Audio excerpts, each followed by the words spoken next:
Bismillahirrahmanirrahim. Assalamualaikum warahmatullahi wabarakatuh. Innal hamdalillah nahmaduhu wa nasta'inuhu wa nastaghfiruh wa na'udzu billahi min shururi anfusina wa min sayyiati a'malina may yahdihillahu fala mudilla lahu wa may yudlil fala hadiya lahu. Asyhadu an la ilaha illallah wa asyhadu anna Muhammadan abduhu wa rasuluhu alladzi la nabiyya ba'dahu. Qabla kulli syai'in hayya minan nasrullahi azza wa jalla alladzi qad a'tana ni'aman katsiratan wa ni'aman azimatan hatta nastati an najtami'a fi hadal masjidil mukarram. Salatan wa salaman da'imaini wal mutalazimaini ala habibana wa nabiyyina Muhammad sallallahu alaihi wasallam alladzi qad akhrajan nas min dhulumati ilan nur. Pertama, marilah kita tingkatkan takwa kita kepada Allah Subhanahu wa taala dengan takwa yang sebenar-benarnya, yaitu dengan menjalankan semua perintah Allah dan meninggalkan semua larangannya, karena apabila kita bertakwa dengan sebenar-benarnya takwa, maka Allah telah menjanjikan kepada kita untuk memberi jalan keluar dari segala kesulitan yang kita hadapi, dan Allah akan menganugerahkan rezeki yang berlimpah. Yang kedua, marilah kita bersyukur kepada Allah Subhanahu wa taala yang telah memberikan kepada kita berbagai macam kenikmatan. Bersyukur dalam arti yang sebenarnya adalah memanfaatkan atau menggunakan semua nikmat yang Allah berikan untuk mendekatkan diri atau beribadah kepadanya.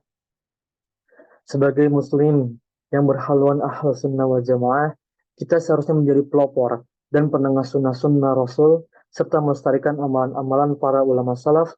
Di antara sunnah-sunnah Rasul tersebut adalah sholat berjamaah. Sebelum membahas sholat berjamaah, kita ulas sedikit tentang apa arti sholat. Sholat seakan dengan kata pokok artinya silah. Silah adalah satu hubungan yang kuat. Silah adalah hubungan yang sangat indah. Silah adalah hubungan yang tidak dapat dipisahkan. Artinya sangat kuat sekali. Dan sholat sesama pokok pikiran yang sama, sesuatu yang terhubung dan terkoneksi kepada Allah Subhanahu wa taala. Allah memerintahkan sholat dalam surat Al-Baqarah ayat 45, wasta'inu bis-sabri was-shalah. Ayat ini sangat menarik jika kita bahas bahwa Allah memerintahkan sholat ternyata tidak langsung sholat, tetapi Allah memerintahkan kita untuk mendikte dengan seluruh apa aja masalah yang kita punya hari ini. Lalu bersabarlah dan lalu lakukan dengan sholat, sehingga Allah sangat romantis kepada kita, bukan hanya memerintahkan kewajiban kita sebagai umat muslim. Surat Al-Jariyat ayat 56, wa ma khalaqtul jinna wal insa liya'budun, bahwa tugas kita sebagai manusia adalah untuk beribadah kepada Allah Subhanahu wa taala. Menurut jumhur ulama, kita kembali ke pembahasan sholat berjamaah. Menurut jumhur ulama, sholat berjamaah hukumnya sunnah muakkad. Sedangkan menurut Imam Ahmad bin Hanbal, sholat berjamaah hukumnya adalah wajib. Rasulullah SAW selama hidupnya belum pernah meninggalkan sholat berjamaah di masjid, meskipun beliau dalam keadaan sakit. Rasulullah SAW pernah memperingatkan dengan keras keharusan sholat berjamaah di masjid, sebagaimana diuraikan dalam sebuah hadis yang diriwayatkan oleh Imam Bukhari Muslim. Demi jiwaku yang berada dalam kekuasaannya, sungguh aku bertekad menyuruh mengumpulkan kayu bakar, kemudian aku suruh seorang azan untuk sholat dan seorang untuk mengimami manusia, kemudian aku pergi kepada orang-orang yang tidak ikut sholat, kemudian aku bakar rumah mereka. Hadirin yang dirahmati Allah Subhanahu wa taala, pada suatu saat Rasulullah SAW didatangi oleh seorang sahabat yang dicintainya, yaitu Abdullah bin Ummi Maktum. Ia berkata kepada Rasulullah SAW bahwa dirinya buta dan tidak ada yang menuntunnya ke masjid, sehingga ia memohon kepada Nabi untuk memberinya keringanan untuk tidak melaksanakan sholat berjamaah di masjid. Selanjutnya Rasulullah bertanya kepadanya, apakah engkau mendengar seruan sholat? Tanya Rasul. Ya Rasulullah. Ummi Maktum menjawab, kalau begitu engkau tetap harus hadir, dijawab Rasulullah. Kata Rasulullah SAW. Hadirin yang berbahagia, hadis-hadis di atas telah menunjukkan betapa pentingnya sholat berjamaah. Rasulullah menekankan bahwa sholat jamaah dilaksanakan di masjid karena masjid didirikan bukan untuk bermegah-megahan, melainkan untuk diramaikan atau dimakmurkan. Allah berfirman dalam surat At-Taubah ayat 18, innama ya'muru masajidallahu man amana billahi wal yaumil akhir wa aqamas salata wa ataz zakata wa lam yahsha ilallah. Artinya sesungguhnya Allah memakmurkan masjid Allah ialah orang-orang yang beriman kepada Allah dan hari kemudian, serta tetap mendirikan sholat, mendirikan zakat, dan tidak takut selain kepada Allah Subhanahu wa taala. Banyak keutamaan dan manfaat yang bisa diperoleh ketika seorang menunaikan sholat berjamaah. Ada keutamaan yang diperoleh di dunia, ada juga keutamaannya atau manfaat yang bisa diperoleh nanti di akhirat. Di antara keutamaan atau manfaatnya dari sholat berjamaah, yakni Allah akan melipat gandakan pahala sholat berjamaah sampai 27 derajat. Kalau Rasulullah SAW, sholat al-jama'ata afdalu minas salati faddi bishin wa ishrina darajah. Artinya sholat berjamaah itu lebih utama dari sholat sendiri dengan dilipatkan sampai 27 derajat.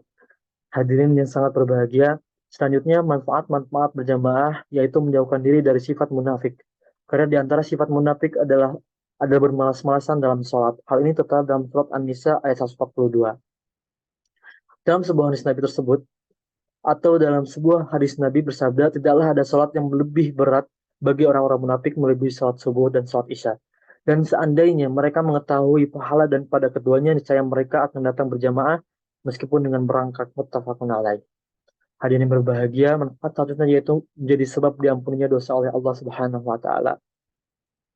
Dalam hadis lain, Nabi bersabda, barang siapa yang berwudu untuk sholat dan menyempurnakan wudunya, lalu berjalan untuk menunaikan sholat, dan ia sholat bersama manusia atau berjamaah, atau di dalam masjid, maka Allah akan mengampuni dosa-dosanya. Manfaat yang lainnya dari sholat berjamaah adalah mengembangkan disiplin dan berakhlak mulia.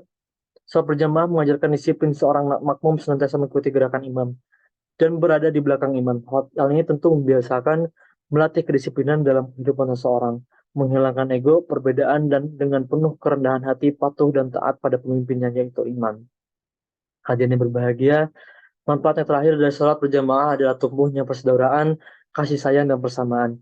Apabila kita bertemu 5 kali dalam sehari, maka akan tumbuh kasih sayang di antara sesama muslim. Dan jika suatu waktu ada saudara kita yang bisa berjamaah, kemudian beberapa waktu tidak hadir di masjid, maka kita akan bertanya-tanya, ada apa atau mengapa ia tidak berjamaah?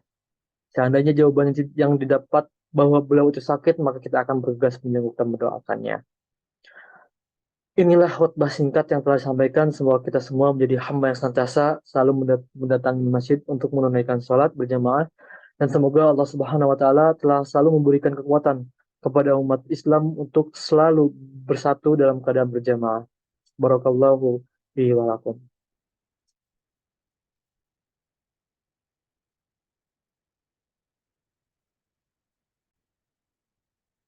Nah, kedua, dengan demikian, khutbah singkat yang telah saya sampaikan mengingatkan kembali kepada kita semua untuk senantiasa mengingatkan kita kepada di masjid, untuk senantiasa mengingatkan kita kepada azan, untuk mengingatkan kita semua kepada Allah Subhanahu wa taala. Karena dari arti azan tersebut adalah uzunun, adalah sesuatu yang sampai kepada telinga kita, sehingga bila telinga kita mendengar azan tapi kita tidak bergegas, artinya dari iman kita ada yang masalah. Dengan demikian, marilah kita semua berdoa kepada Allah Subhanahu wa taala agar dikasih kemudahan dalam melangkah untuk bisa menuju masjid bersama-sama. Allahumma ighfir lil mu'minina wal mu'minat wal muslimina wal muslimat al ahya'i minhum wal amwat. Allahumma ajal islam wal muslimina wa iddal al syarik wal musyrikina wa anshur ibadak wal muhyadidi wa ansar min an-nasfiril ladina wa adkhul min khalad al muslimin.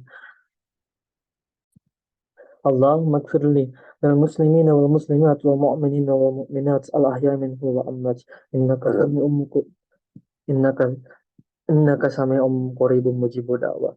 ربنا لا تؤاخذنا إن نسينا أو أخطأنا ربنا ولا تحمل علينا إصرا كما حملته على الذين من قبلنا ربنا ولا تحملنا ما لا طاقة لنا به واعف عنا واغفر لنا وارحمنا لكننا إنك أنت الوهاب. ربنا آتنا في الدنيا حسنة وفي الآخرة حسنة وقنا عذاب النار. السلام عليكم ورحمة الله وبركاته.